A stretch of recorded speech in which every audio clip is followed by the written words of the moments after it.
சகோதரர் விஜய் பத்தி நான் ஏற்கனவே பல இடங்களில் சொல்லியிருக்கிறேன். அவர் ஒரு ஒரு ஒரு தமிழ்நாட்டுடைய முன்னணி நட்சத்திரங்கள். அவருக்கு பின்னாடி இன்னைக்கு லட்சக்கணக்கான ரசிகர்கள் இருக்கிறாங்க. ஆனா அது ஒரு பெரிய ஒரு உந்துதல் சக்தி அவருக்கு. ஆனா இந்த ரசிகர் பட்டாளம் வச்சுக்கிட்டு அவர் ஒரு அரசியல் இயக்கத்துல செயல்படுறதுக்கு ஒரு நல்ல ஒரு வாய்ப்பு.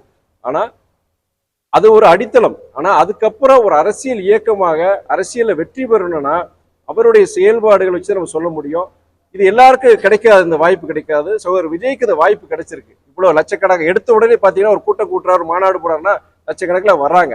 இது எல்லாருக்கும் வராது. இந்த வாய்ப்பை பயன்படுத்தி கொண்டு அவருடைய நல்லா செயல்பட்டார்னா நல்ல ஒரு இடத்துக்கு, உயர்வான ஒரு இடத்துக்கு வரும். ஆனால் ஒரு சினிமா நட்சத்திரம் ஒரு ஒரு மாநாடுக்கு இத்தனை பேர் கூடுறாங்க, அதை வச்சு அவருடைய அரசியல் எதிர்காலத்தை நம்ம சொல்லிட முடியாது.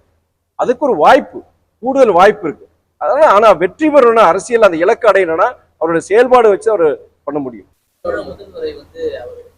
அது நான் ஏற்கனவே சொல்லிட்டேன். அவர் ஒரு படித்த ஒரு நடிகர் மாத்திரம் கிடையாது, ஒரு படித்த ஒரு இளைஞர். அவர் முன்னாடி இன்னைக்கு லட்சக்கணக்கான பேர் ரசிகர்கள் இருக்கிறாங்க.